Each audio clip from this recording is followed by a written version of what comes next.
Nous allons parler télébienveillance et notamment les seniors, mais pas que, avec Kevin Waxin, qui est le business manager chez AS2D. Bonjour Kevin. Bonjour Frédéric. Peut-être vous présenter si vous le souhaitez, puis présenter AS2D. Oui, effectivement, AS2D, c'est une jeune structure qui a été créée en 2018 par deux actionnaires à 50% chacun, Arkea Sécurité d'un côté, qui va être une filiale du Crédit Mutuel Arkea, qui va avoir tout un écosystème à lui, hein, puisqu'on parle d'Arkea Sécurité, Arkea Assistance, une brique de téléassistance, une brique de télésurveillance, il y a une brique plateau d'écoute et la brique AS2D qui aura vocation à travailler sur des solutions sur mesure pour les professionnels de l'habitat. Et mon deuxième actionnaire à 50%, c'est Deltador. Donc Deltador qui va être le spécialiste français de la maison connectée intelligente qui est basée tout ça en Bretagne. Votre activité, quand je dis télébienveillance, ça englobe quel périmètre pour vous? On aime beaucoup parler de télébienveillance. Ça englobe un périmètre très complet finalement, puisque la vocation d'AS2D, c'est de proposer des solutions sur mesure en termes d'équipement pour le logement, pour l'habitat, et en termes de services. Donc, on va travailler avec nos clients B2B sur des solutions techniques pour connecter telle ou telle partie de la maison. Euh, avec l'idée derrière de proposer du service, alors par exemple de la téléassistance au domicile, et on va faire un mariage de ces deux mondes-là pour proposer des scénarios domotiques qui vont être déclenchés par des événements et qui vont lancer des actions dans son logement, toujours pour apporter de la sécurité, du confort, de la bienveillance aux résidents chez lui. On peut peut-être avoir un exemple de solution que vous avez développée, mise en place? Oui, par exemple, j'ai un client qui s'appelle Seniorial, avec qui on a développé en marque blanche la solution Felici Smart Home, qui est déployée dans leur résidence. Et Felici Smart Home, c'est quoi? C'est des volets roulants électriques qui vont être connectés, des luminaires qui vont être également connectés, un détecteur de fumée connecté, une serrure connectée. Ça, c'est pour la partie équipement. On a une centrale tactile qui va jouer le rôle un petit peu de cœur du système et qui va agréger un petit peu tout ça et mettre en lien un service de téléassistance euh, qui va gérer justement le service de téléassistance auprès des résidents en fonction des alertes qu'on va avoir. On a rajouté également des détecteurs de chute. Alors, c'est des détecteurs optiques d'analyse du comportement, hein. On a dans l'écosystème AS2D, on a une société qui s'appelle C2S, dont Oui. on a fait une prise de participation majoritaire l'année dernière. Donc, on a travaillé pendant Nous saluons plusieurs années. Ramzi Larbi. Ramzi, Oui, bonjour. voilà, Écoute. Ramzi, je sais que vous connaissez bien, mais avec Ramzi, on a travaillé plusieurs années ensemble et puis finalement, on a décidé d'aller encore un petit peu plus loin. Et donc maintenant, C2S et S2D sont très liés. Donc, on utilise sa technologie d'analyse du comportement pour détecter notamment des chutes ou des ruptures d'habitude. Et si on prend un exemple très concret, chez Seniorial, quand vous avez une personne qui va chuter dans son logement, on va envoyer une alerte à un plateau d'écoute, plateau d'assistance 24 heures sur 24, 7 jours sur 7, qui est basé à Rennes. Dans le même temps, on va allumer les lumières et on va et on va gérer l'alerte telle qu'on la reçoit en prenant contact avec le résident pour savoir ce qui lui est arrivé, comment est-ce qu'on peut l'aider. On est capable de déverrouiller la serrure de l'appartement pour que les pompiers, si on fait appel à eux en fonction de la situation, puissent pénétrer dans le logement sans difficulté particulière, qui n'est pas à défoncer la porte. Voilà, le but, c'est d'éviter les dégâts qu'on peut éviter et surtout répondre avec réactivité à une situation donnée. Et si je prends l'exemple d'une autre alerte qui serait une détection de fumée, le scénario appliqué à cette alerte-là, c'est j'envoie une alerte au plateau d'assistance, j'ouvre les volets, j'allume les lumières et je déverrouille la serrure pour permettre aux pompiers d'entrer si nécessaire.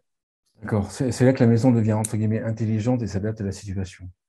Oui, tout à fait. Ouais. Ça, le scénario de détection de fumée, c'est un scénario qui a été développé avec l'aval du SDIS 29, hein, qu'on a contacté pour leur demander si ce à quoi on avait pensé, c'était intelligent ou si c'était pas intelligent. Donc, l'idée, c'est toujours apporter du confort, de la bienveillance et de la sécurité à nos résidents pour qu'ils vivent en pleine sérénité leur, euh, leur vie dans la résidence. En préparant, vous me disiez que vous faisiez tout de A à Z, c'est-à-dire, en fait, là, depuis l'étude jusqu'au SAV, en passant par les installations. Ouais, c'est C'est aussi effectivement une simplicité que vous proposez. c'est une de nos forces, effectivement, qui est très appréciée par nos clients, c'est ce concept d'interlocuteur unique, où dès le départ, on va concevoir une solution avec nos clients en fonction de leurs attentes. Il y a des exploitants qui vont être plus intéressés par telle ou telle brique. Donc, on va mettre en place la solution technique qui va bien, toujours avec de l'équipement et du service. En service, on a beaucoup parlé de la téléassistance depuis le début de notre entretien, mais on a aussi un service de conciergerie, on peut parler de télésurveillance. On fait pour un autre client, on fait de l'accueil dématérialisé. L'accueil dématérialisé, c'est au niveau de la plaque de rue de l'entrée de la résidence, on rajoute un petit contact accueil et si besoin, le visiteur peut contacter notre plateau qui va jouer le rôle d'accueil et prévenir la personne dans son logement qu'elle a un visiteur. Donc, on va concevoir ces solutions-là dans des ateliers de travail avec nos clients. Et une fois que la solution est conçue, eh ben, on va aller installer la solution dans le logement. C'est les équipes d'AS2D qui prennent ça en charge. Et surtout, dans la durée de vie de la solution, on va s'occuper du SAV. Donc, si le résident rencontre un problème de SAV, derrière, c'est CS2D qui va savoir le gérer. Alors, la force du système, c'est qu'on a beaucoup de solutions à distance, finalement, puisque tout le parc va être maintenu de manière préventive à distance. On va savoir mettre à jour les éléments. Quand on a un élément, un équipement qui présente un bug ou un dysfonctionnement, on va recevoir une alerte. Donc, on a une gestion de l'équipement au jour le jour et on sait, dans la majorité des cas, on sait résoudre les problèmes à distance, donc avec beaucoup de réactivité. Et si besoin, on se déplace pour aller vérifier ce qui n'aurait pas pu être vérifié à distance. Vos clients, donc, on a eu l'exemple de Résidence Service Senior. Il y a d'autres types de clients. J'imagine les bailleurs sociaux, les promoteurs et autres. Oui, tout à fait. Ça s'adresse vraiment aux professionnels de l'habitat. Nos clients aujourd'hui sont des promoteurs immobiliers en partenariat avec les exploitants derrière, puisque on a souvent le binôme promoteur-exploitant, même si certains promoteurs font aussi l'exploitation. Les bailleurs sociaux, évidemment, auxquels on adresse des solutions. On discute aussi avec les constructeurs de maisons individuelles, par exemple, qui vont, eux, avoir en face d'eux des collectivités territoriales qui vont aussi chercher des solutions. Aujourd'hui, bon, c'est pas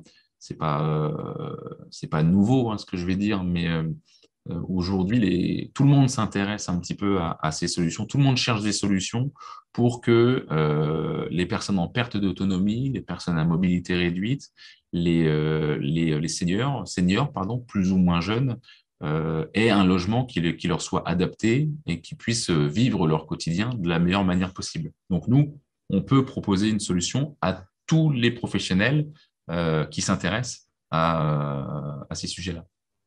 Dans les solutions que vous développez, on en est où? C'est le début. Bon, j'imagine que ça dépend des services que vous développez. Enfin, c'est très variable. Mais sur les seniors, c'est le début. C'est déjà bien implanté. Il y a déjà des briques qui sont déjà très utilisées et d'autres pas encore. Donc, est-ce que vous pouvez brosser un petit peu un panorama? Non, je pense qu'on peut. Oui, on est au début. Après, on a deux types de population. Aujourd'hui, on est un peu à la croisée des chemins parce que on a une population qui va rester un petit peu réfractaire à la technologie. Ça va être un peu trop anxiogène pour eux. Et on a une autre catégorie de la population, de plus en plus, qui va être plus technophile, qui va être aussi un peu plus habituée à l'utilisation des technologies. Un téléphone portable, aujourd'hui, il y a beaucoup de seniors qui en ont, il y en a encore quelques-uns qui n'en ont pas. Mais la première difficulté, en tout cas la première problématique qui nous intéresse, c'est de trouver des solutions qui soient acceptées par tous.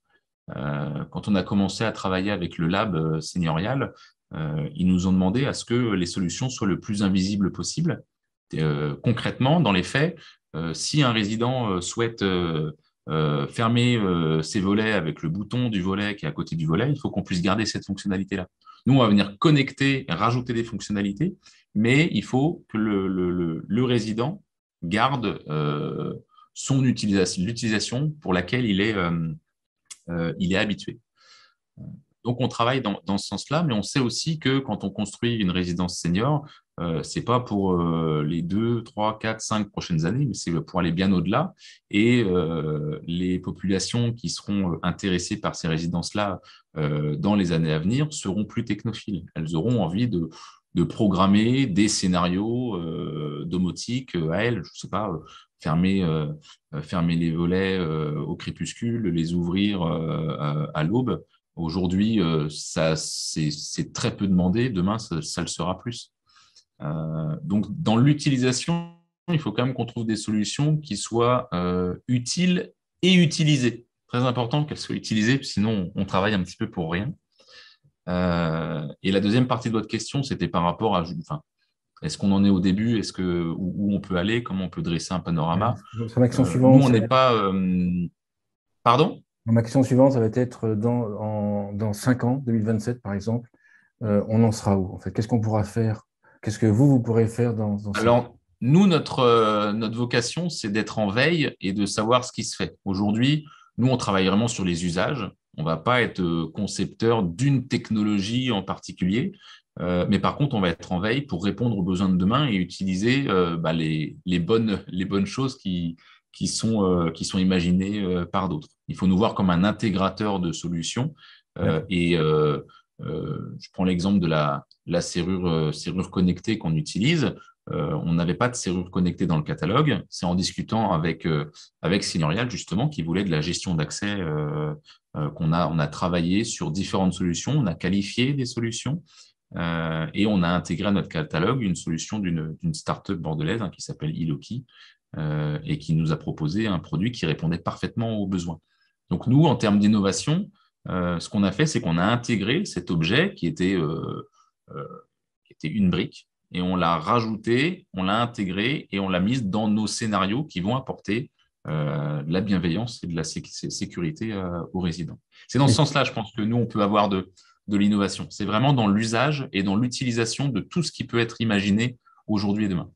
oui, donc c'est surveiller les usages, écouter les demandes, par exemple des seigneuriales, Mm. pour ensuite concevoir un produit. C'est plutôt ça la logique à l'heure actuelle. Oui, parce que nous, on a une expertise métier, mais nos clients ont une expertise métier qui va être complémentaire. C'est eux qui vont avoir les besoins, c'est eux qui vont nous dire, nous, on est confrontés à ça aujourd'hui. Comment vous pouvez nous aider à répondre à cette problématique-là?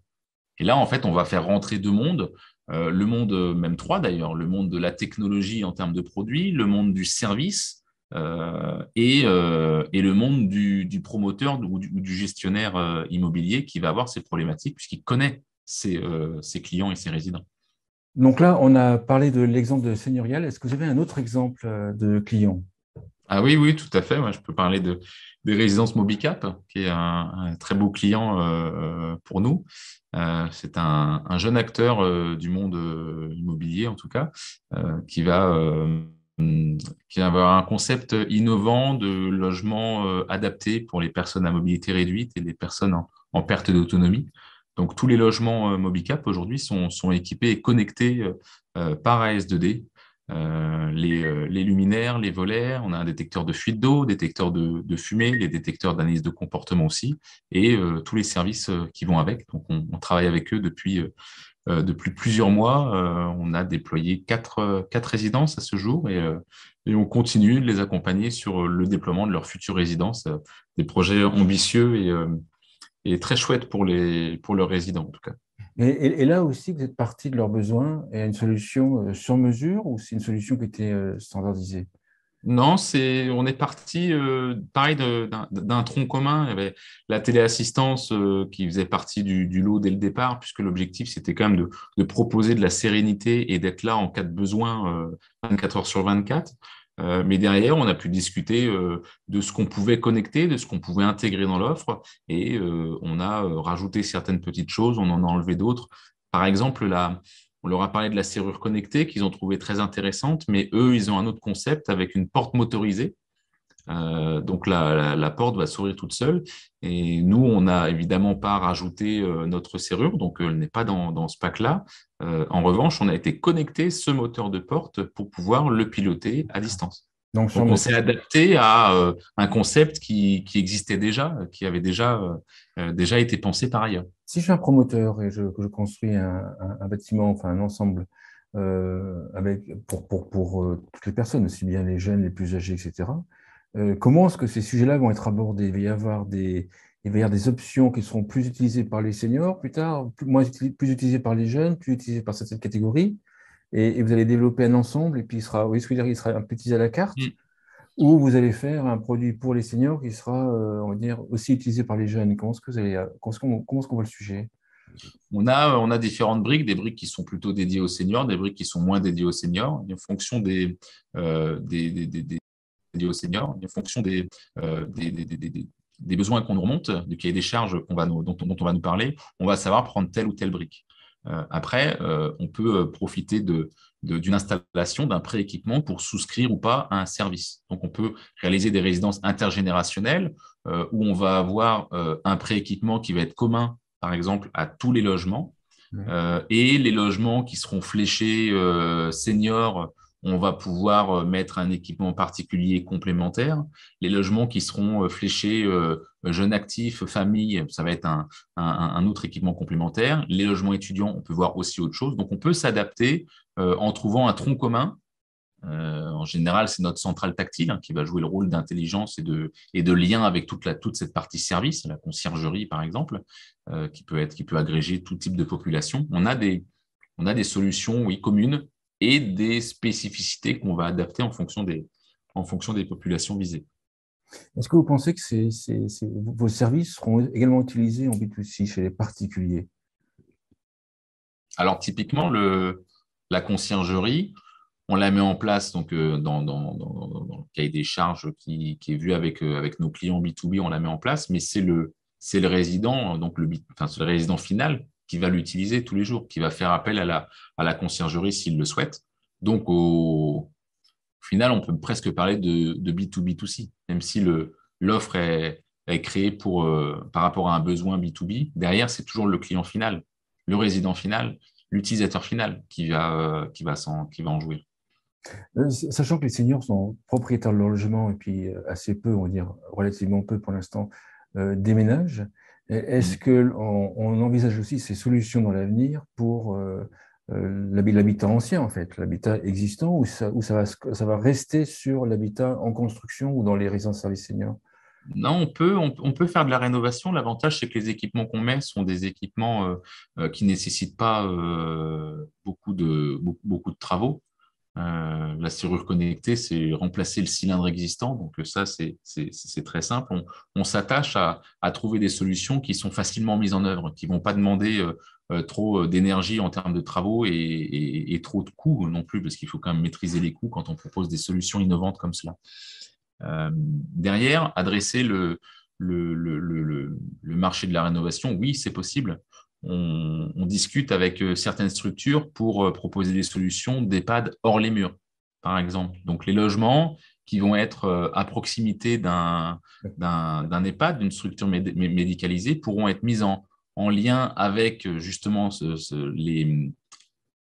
ouais, les résidents autour pour rester chez soi tout en bénéficiant du service avec réactivité de l'EHPAD qui va être à côté. Donc, on travaille avec certaines structures pour élaborer une solution qui serait facilement mise en œuvre à plus ou moins grande échelle.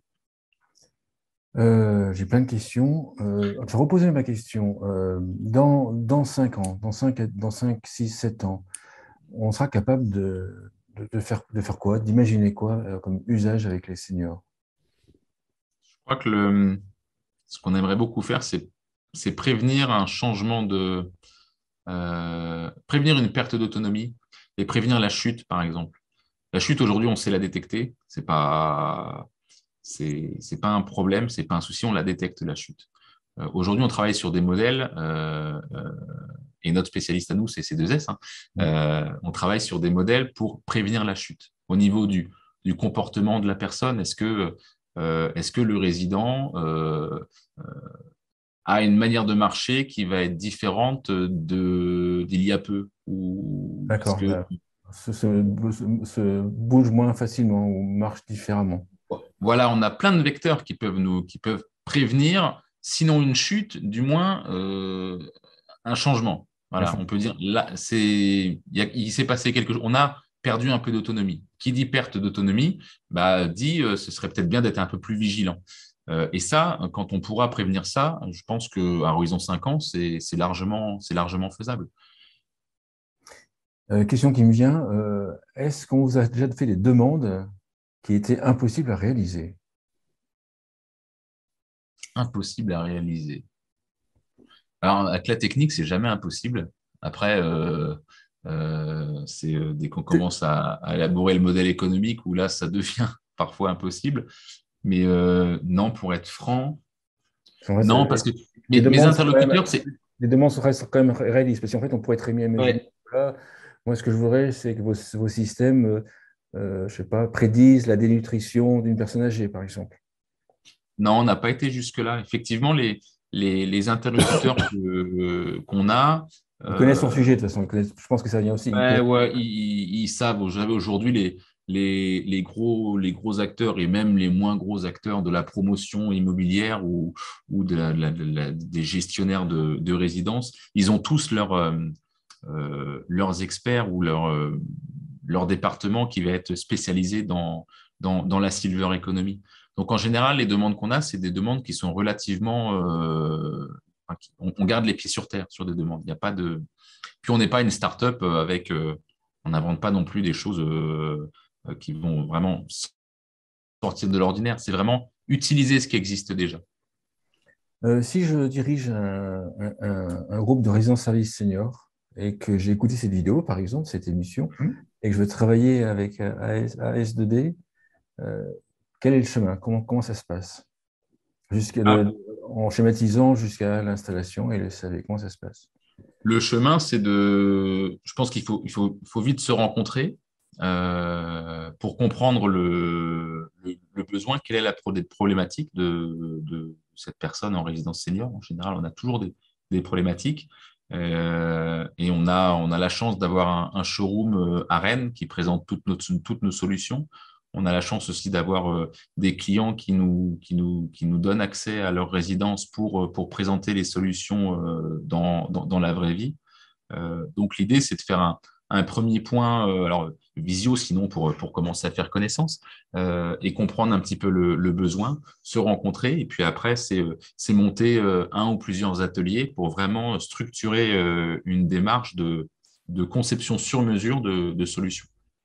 D'accord. Une conclusion à l'émission. Merci beaucoup de me donner la chance de parler d'AS2D. Moi, je suis très fier de faire partie de cette aventure, une jeune structure, hein, puisque je ne crois pas l'avoir dit, mais AS2D a été créé en 2018, donc il y a seulement 4 ans. Et en 4 ans, Deux actionnaires qui font référence, enfin, qui sont solides et qui font référence. oui, oui, en plus, ouais. C'est vrai qu'ils se sont bien trouvés, ces actionnaires, ils sont très complémentaires. Et on a des services innovants, on a des solutions qui fonctionnent bien techniquement, on est sur du Made in France.